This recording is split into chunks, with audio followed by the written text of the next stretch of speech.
At the end of this video, you'll be ecstatic that AI is being used more and more, because I don't want you to miss out on this video, because you can stand out and thrive in this new era of AI, robots taking over the world and all that stuff, when most people are just getting stressed and worried. This might not be the most dopamine inducing video, but I feel like this can genuinely be interesting and could help you, so I don't want you to miss out. So the prerequisites I want to talk about before I talk about some of the more specific things toward AI and how you can stand out more is understanding that life doesn't get easier, it's just you that gets better. So waiting around for stuff to just change and hopefully it can help you isn't the best method.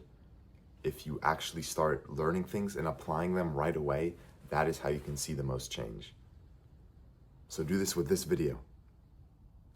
Also, having more confidence, like having the ability to express this more, do the things I'm about to talk about with confidence, it'll make the results in your life happen 10 times more effectively.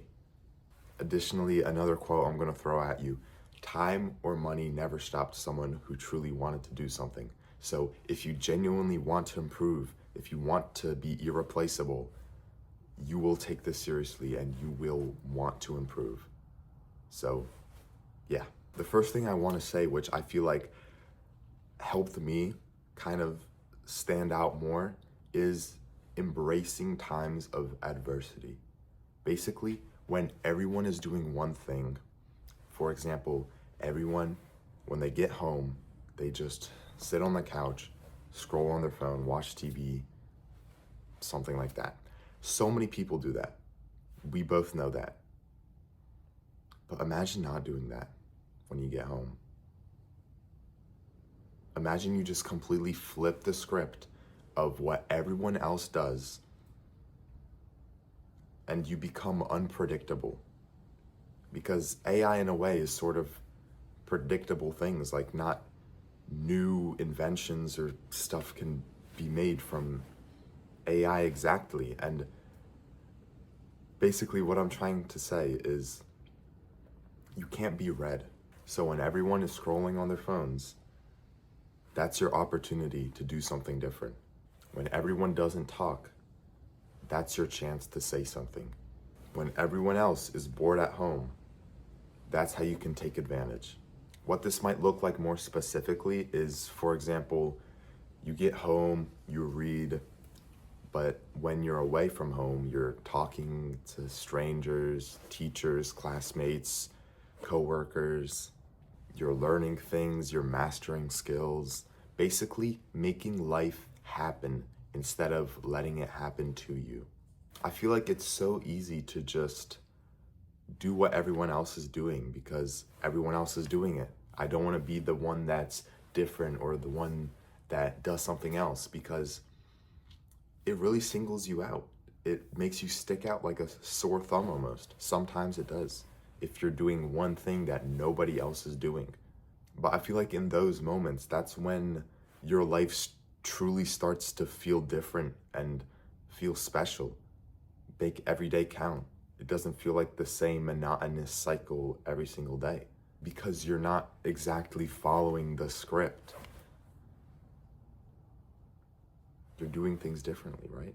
I feel like so much freedom starts to be formed when you genuinely realize, I can do anything I want today. Anything. I could learn some random language. I can start learning how to play the guitar. I can start understanding how coding works. You can basically learn anything. I can make a painting. I can go on a run. I can do 1,000 push-ups in a day just because I'm bored. I genuinely have nothing to do. I'm just going to devote my whole entire day to doing something interesting that can help me in the future, and it'll be a cool thing to talk about. Literally one day I was bored and I was like, okay, I'll just do 100 pull-ups. I was sore for the whole week.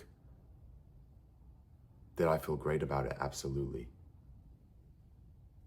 I never felt that sore in such a long time, and it truly made me realize My life feels different now. No one else is as sore as I am right now.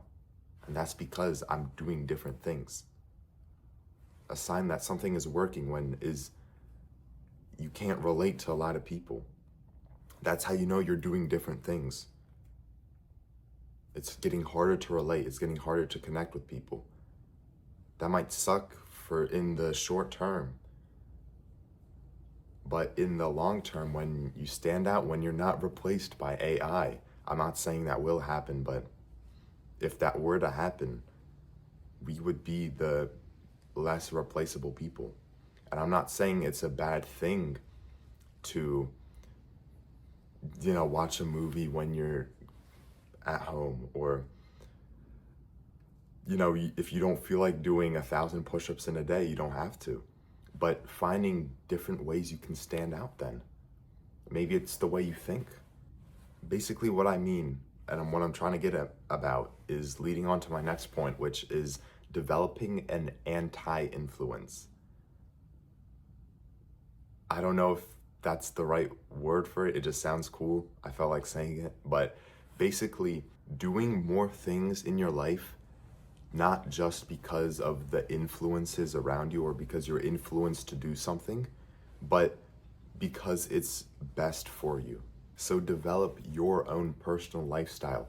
Don't just watch a movie because everyone else is. Do what you truly want to do. If you think that journaling, or you'd rather read a book, or you'd rather watch a documentary instead, some different stuff like that, do it.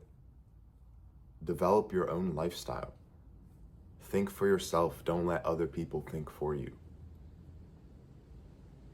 And when you have to rely on AI more, and you have to get all your ideas from AI, the more you do that, the more you just rely on other people's thinking, the less different or unique your life would be. So basically just use things to serve you, not to have them use you.